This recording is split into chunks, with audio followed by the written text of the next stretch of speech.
Eso, el día de hoy, mis hermanos, les invito a que abramos nuestras Biblias en el libro de los Hechos, 18, versículos 5 al 8. Amén. Y les pido a todos que nos pongamos de pie porque vamos a leer la palabra de Dios. La palabra de Dios la vamos a leer en el nombre del Padre, del Hijo y con la guía del Espíritu Santo. Amén. Y cuando Silas y Timoteo vinieron de Macedonia, Pablo estaba entregado por entero a la predicación de la palabra, testificando a los judíos que Jesús era el Cristo. Pero poniéndose y blasfemando estos, les dijo, sacudiéndose los vestidos, vuestra sangre sea sobre vuestra propia cabeza. Yo limpio, desde ahora me iré a los gentiles. Y saliendo de allí, se fue a la casa de uno llamado Justo, temeroso de Dios, la cual estaba junto a la sinagoga. Y Crispo, el principal de la sinagoga, creyó en el Señor con toda su casa. Y muchos de los corintios, oyendo, creían y eran bautizados. Oremos, mis hermanos. Padre Celestial, te damos gracias, Señor, por tu santa palabra. Mi Dios, sé tú tomando control de lo que se diga en este culto. Toma mi boca y sé tú hablando, Padre Celestial, por medio de tu misma palabra. Y que los corazones de los que están aquí presentes o los que vean este video estén predispuestos para recibir tu palabra de salvación, tu palabra de exhortación y esa palabra de consuelo, mi Dios. Gracias te damos en el nombre de Cristo Jesús. Amén. Amén. Podemos sentarnos, mis hermanos. Nos sentamos y vamos a poner mucha concentración porque el tema del día de hoy es un tema muy importante, mis hermanos. Un tema muy detallado que de alguna forma encierra muchos de los temas que ya hemos visto antes. Dios le ha placido que por medio de esta enseñanza, por medio de la historia que le sucedió a Pablo en Corintio, toque nuestra vida, sobre todo nuestra vida evangelística. ¿Sí, mis hermanos? Amén. Así que, ¿quién quiere aprender más? Amén. Gloria a Dios, digamos. Gloria a Dios. Miren, hermanos, el contexto de esta historia es importante, porque todos sabrán que Pablo, el apóstol Pablo, en inspiración por el Espíritu Santo, le dedicó 2 cartas al pueblo de Corintio, ¿verdad? 2 cartas. Cartas que ahora a nosotros nos permiten guiarnos y exhortarnos. Porque en Corintio es donde están las exhortaciones más grandes. En Corintio es la iglesia de la cual se dice a sí mismo que al inicio era terrible. Y así mismo Corintio, ya después, en su segunda carta, es la iglesia que se ve que supo lo que realmente era ser exhortado y supo arrepentirse. Amén. Y entonces aquí vamos viendo el paréntesis de qué fue lo que sucedió cuando Pablo llegó a Corintio. Y esta historia es muy interesante porque justamente habla de que cuando Pablo llega a Corintio, y eso se lo podría ver en capítulos anteriores, pero yo se los voy a resumir. Pablo, cuando recién llega a Corintio, él va de Atenas a Corintio. Y él llega, y lamentablemente, como nos pasa a muchos de nosotros, no tiene dinero, no tiene plata. Pero aún así, aunque él no tiene plata, lo que él tiene es algo. Las ganas de servirle a Dios, a nuestro Dios, a nuestro Padre Celestial. Pero de alguna forma, como obviamente este problema económico acarrea, ¿qué hace Pablo? Apenas llega a Corintio, y si uno lo analiza historias que van a ver antes de los Hechos, ahí es cuando uno ve que Pablo, en Atenas, él predicaba todo el día, la gente hasta se cansaba de escucharlo. Pero cuando él llega a Corintio, no puede predicar todo el día y todos los días. Solo se dedica a predicar los sábados y justamente en la sinagoga.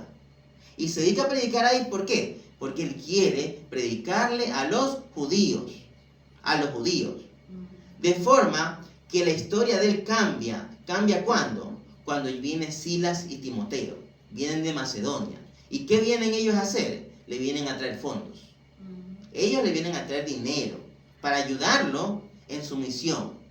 De forma que entonces es ahí cuando Pablo, como ya no tiene que pasar tanto tiempo trabajando, haciendo que él dicen que hacía tiendas de campaña, otros dicen que hacía hamacas, y otros dicen que hacía, eran los tirantes de las ropas de los judíos. No es alguien que hacía, pero el que cosía. Entonces, ahí él puede dar un paréntesis y dedicarse de nuevo a la palabra. Y entonces es aquí cuando, por eso es que empieza la historia diciendo, Cuando Silas y Timoteo vinieron de Macedonia, Pablo estaba entregado por entero a la predicación de la palabra, testificando a los judíos. Yo les pregunto, hermanos, ¿quiénes eran los judíos? Del pueblo, por acá dicen pueblo de Israel, acá dicen pueblo de Dios. ¿Qué dicen por acá? ¿Quiénes eran los judíos? ¿El pueblo de Dios? Ya. Los que lo entregaron a Jesús. Le entregaron a Jesús. Bueno, resumiendo, el pueblo judío efectivamente viene de Israel, viene de la tribu de Judá. Estaba profetizado que en Judá iba a salir el Mesías.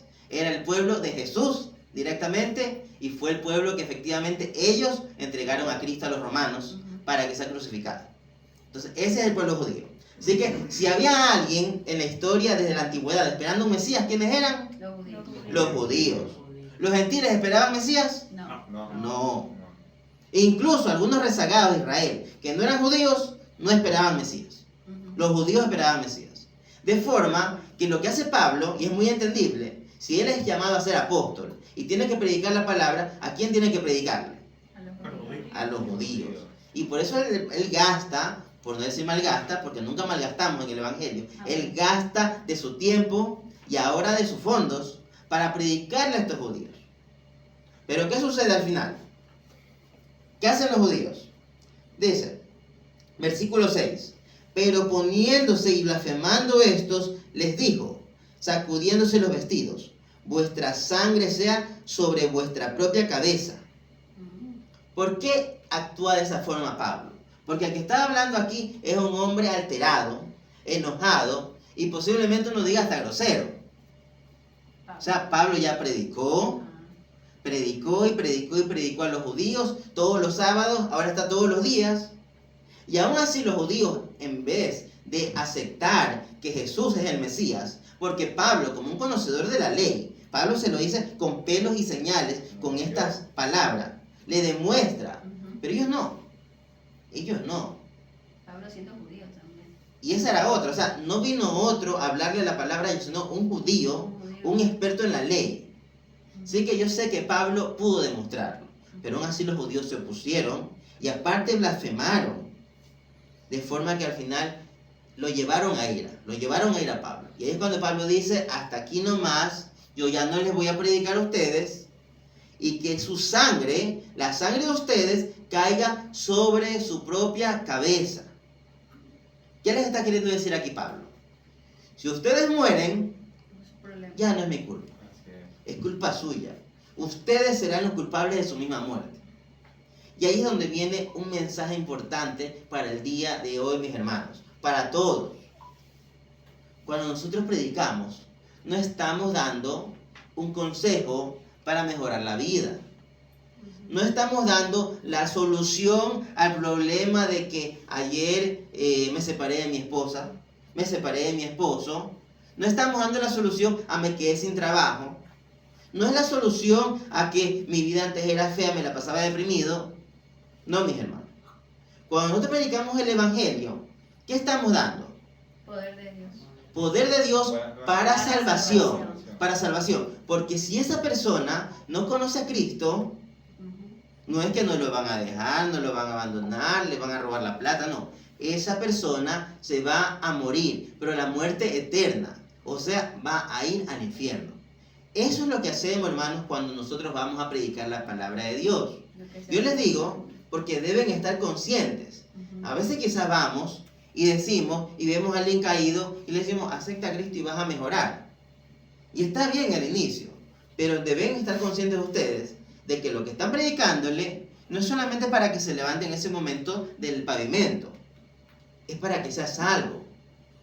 Para que el día de mañana, si ya le toca su momento, hay personas que dicen, cuando te toca, ¿verdad? Así. Hasta películas hay que se paró el reloj, se murió. Y es una película de perros, imagínense.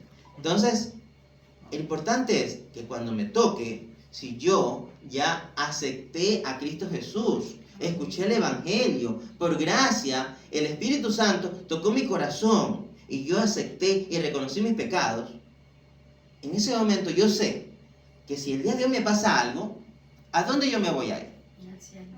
Al cielo. Entonces, esa es la enseñanza de esta porción. de que Él les dice clarito: yo ya les prediqué, les di todo lo que pude darles del Evangelio. El Espíritu Santo hace la obra. Y si con todo esto ustedes están duros, blasfeman. La palabra blasfemar, hermanos. Blasfemar es como decir algo falso, pero sobre Dios. Y es cuando muchos han de haber pensado, ellos están blasfemando sobre Pablo. No, están blasfemando sobre el Evangelio. Entonces, ante eso, Pablo le dice un rotundo: hasta aquí, y su sangre cae sobre ustedes. ¿Qué más dice? Yo, limpio, desde ahora me iré a los gentiles. Y entonces ese momento Pablo es decisivo, porque ese día él empieza su predicación en Corintio a los mismos corintios. Y entonces, hermanos, ¿qué les digo yo de esto? Podemos nosotros tener en nuestra mente, tener en nuestro corazón, con todo el amor, con toda la sinceridad, decir: yo voy a predicar a aquel hermano, a aquel familiar, a aquel vecino. Y vayan, por más duro que sea, porque ya dijimos alguna vez, no sabemos a quién le vamos a hablar, no sabemos qué tipo de tierra es. Puede ser una buena tierra, que cuando yo hable la palabra va a ser sembrada y va a multiplicarse al 30, 60. O puede ser una piedra que cuando yo entre en la palabra va a rodar y no va a hacer nada. O puede ser capaz un camino medio espinoso o pedregal, que no es necesariamente piedra, recibe la palabra y dice: oh, sí me gusta, se ilusiona, se emociona, pero en el camino la deja botar. No sabemos a quién le vamos a hablar. Debemos hablarle a todo el mundo.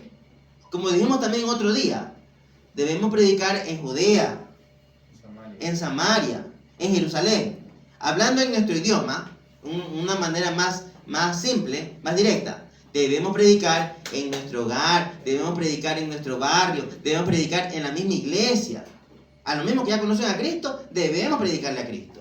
Debemos predicar a Samaria, a nuestros enemigos. Debemos predicar a todo el mundo.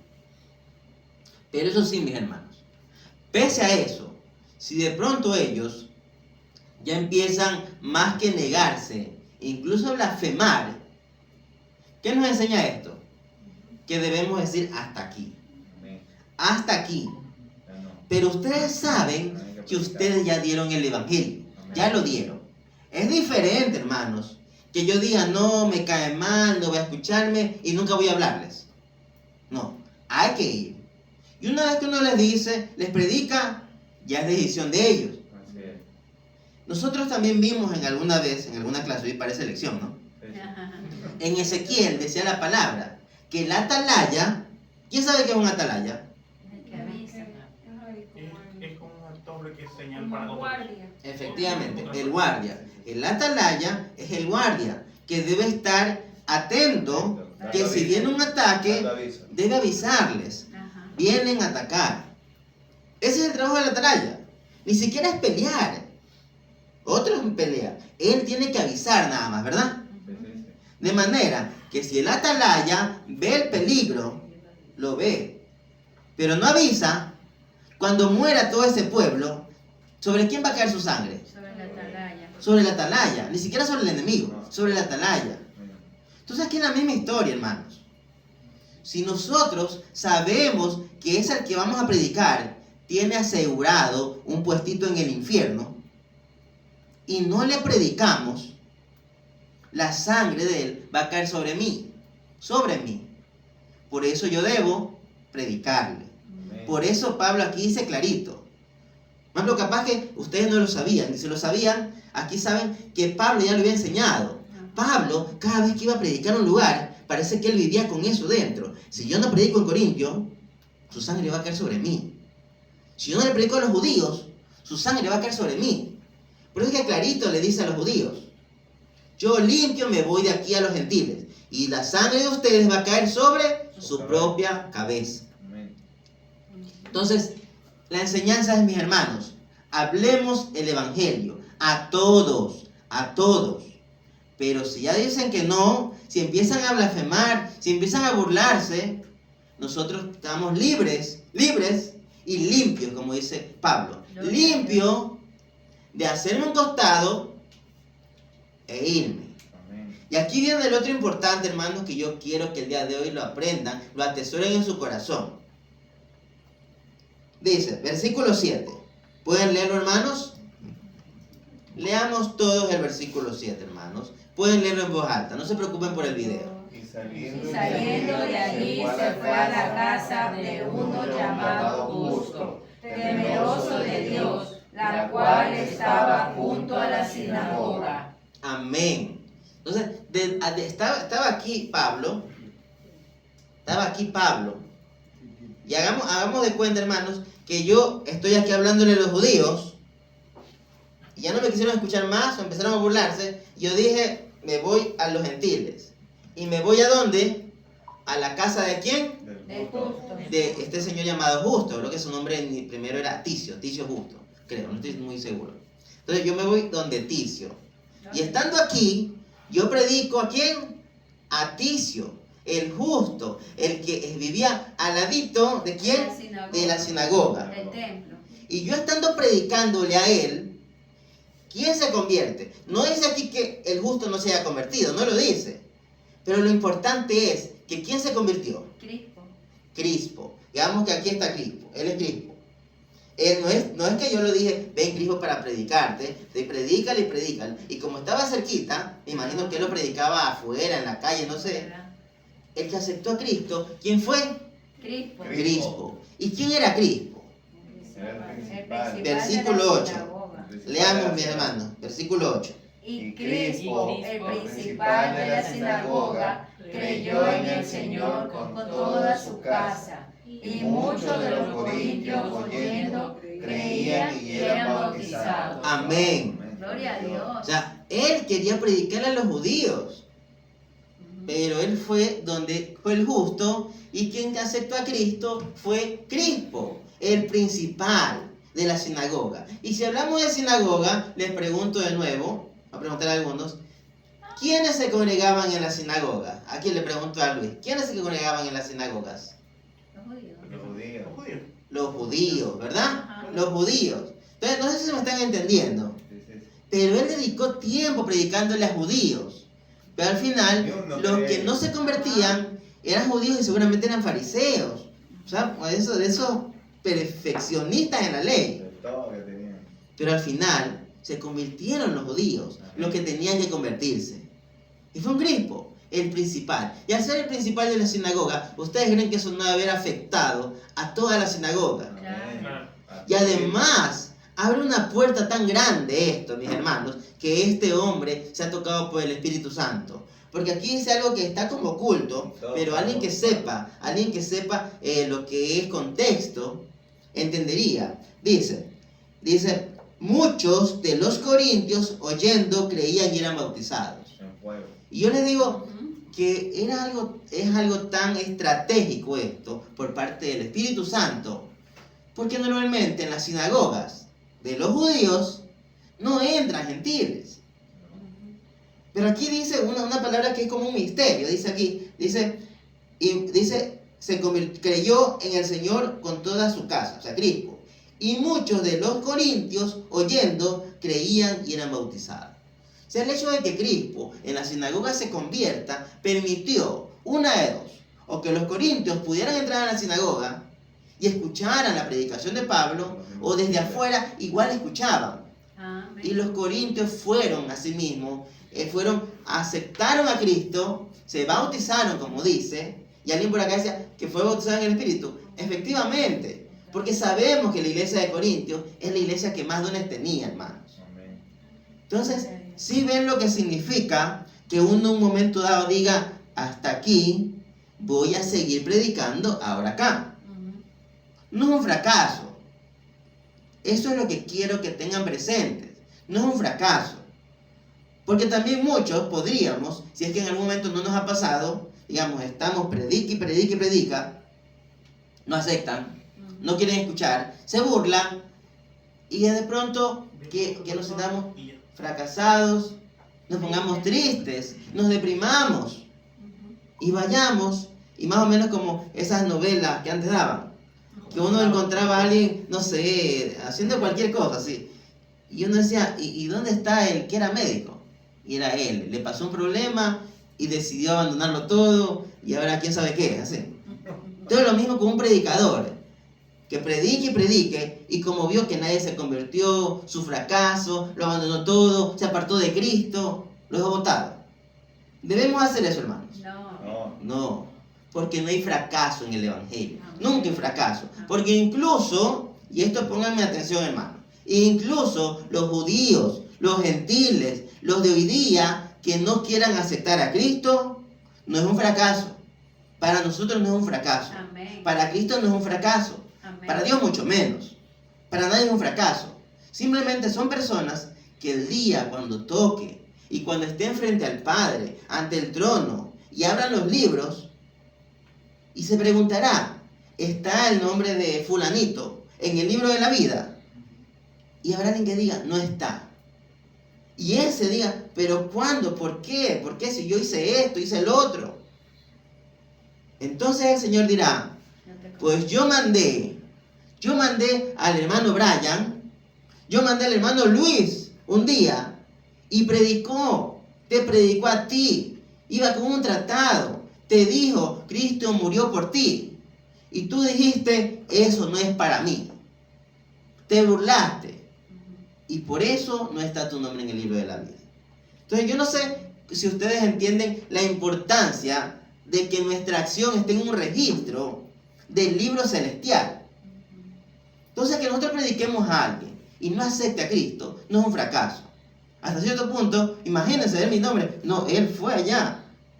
Tú le dijiste que no. Así ven la importancia, hermanos. Hasta por eso predicamos. Para que nosotros seamos la rúbrica que califique que esa persona no acepta a Cristo. Por eso debemos seguir, mis hermanos. Amén. Es un llamado al Evangelio a todas las naciones, no solamente al que sí va a aceptar, a todos. Y por último, hermanos, dice, el justo temeroso de Dios. El justo era temeroso de Dios. Pablo, ¿cómo era en cambio? Pablo era un hombre experto en la ley, que lo dejó todo para ir a predicar el Evangelio. Y como les dije al inicio, Pablo en Corintio le había estado pasando feo. Estaba trabaja, y no es que trabajar es malo.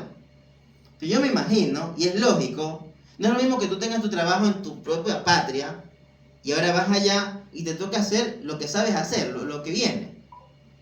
Pero aún así él lo hizo.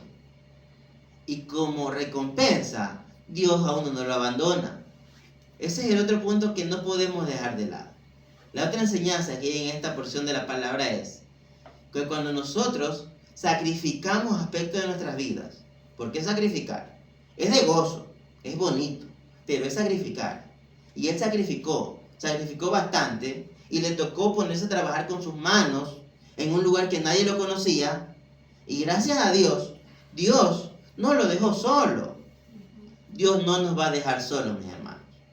Sin importar el sacrificio, lo que dejemos de por medio, lo que nos esforcemos extra, la milla extra, como le llaman muchos, Dios lo va a ver y va a mandar ayuda, va a mandar consuelo. Amén. Si estamos diciendo, en estos tiempos la estoy sufriendo, pero Dios ve que estás trabajando en su obra, Él te va a dar consuelo. Amén. Él te va a dar bendición.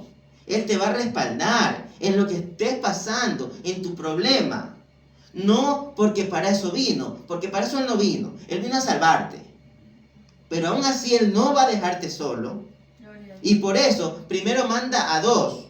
A uno llamado Aquila y a una esposa de él que se llamaba Priscila.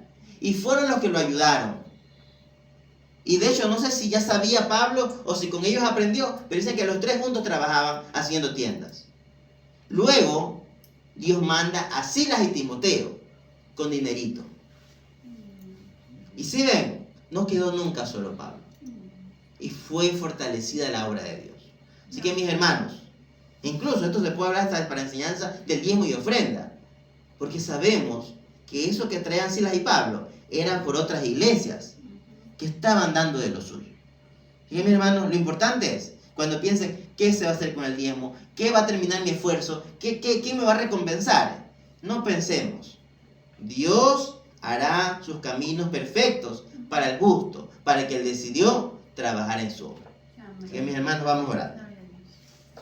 Padre Celestial, te damos gracias, Señor, por tu palabra. Gracias, mi Dios, por esta historia tan hermosa, tan esforzada del Pablo Evangelista, Padre.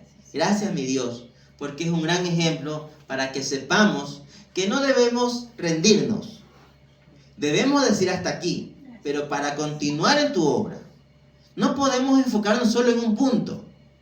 Debemos seguir adelante, siempre con el Evangelio por delante. Bendice a estos hermanos que han escuchado y a los que vean este video para que sepan que la obra no termina y mucho menos las bendiciones, Padre. Porque tu bendición es grande. Bendición que no necesitamos tener para buscarte, pero tú por amor nos la das. Porque lo que necesitamos es ser salvos. Y eso ya nos lo dio Cristo Jesús en esa cruz, por medio de su sangre. Gracias, Padre. Gracias por todo lo que has hecho y danos la fortaleza, el dominio propio y el poder, el amor para seguir predicando, para seguir salvando personas de ir al infierno. En tu nombre y para tu gloria. Gracias te damos en el nombre de Cristo Jesús. Amén.